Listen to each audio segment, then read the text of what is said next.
നമസ്കാരം, ഞാൻ ഡോക്ടർ അമൃത. ഇന്നത്തെ വീഡിയോ കരിഞ്ജീരകത്തെക്കുറിച്ചുള്ളതാണ്. കരിഞ്ജീരകത്തിൻ്റെ ഗുണങ്ങൾ എല്ലാവർക്കും അറിയായിരിക്കും. ഒരുപാട് ഗുണങ്ങളുള്ള ഒരു സീഡാണ് കരിഞ്ജീരകം.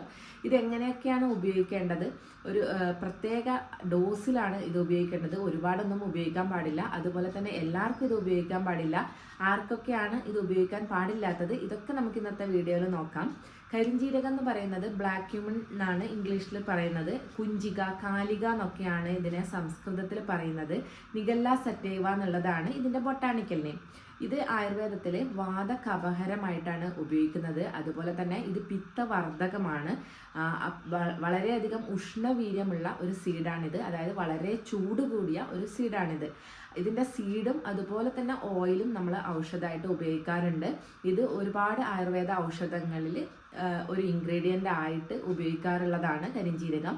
ഇനി നമുക്ക് ഏതൊക്കെ കണ്ടീഷൻസിൽ നമുക്കിത് വീട്ടിൽ ഉപയോഗിക്കാം, എങ്ങനെയൊക്കെ ഉപയോഗിക്കാം നമുക്ക് നോക്കാം. അതിൽ ഒന്നാമത്തേതെന്ന് പറയുന്നത് ജോയിൻറ്റ് പെയിനിലാണ്. ജോയിൻസിൽ നമ്മൾ മുട്ടിലൊക്കെ ഉണ്ടാകുന്ന വേദന, നീർക്കെട്ട് പോലുള്ള കണ്ടീഷൻസിൽ നമുക്കിത് ഉപയോഗിക്കാം. ഈ നീർക്കെട്ടിൽ ഇത് ഒരു ആൻറ്റി ഇൻഫ്ലമേറ്ററി ആണ്, അതുപോലെ തന്നെ ഒരു അനാൾജസിക് ആണ്.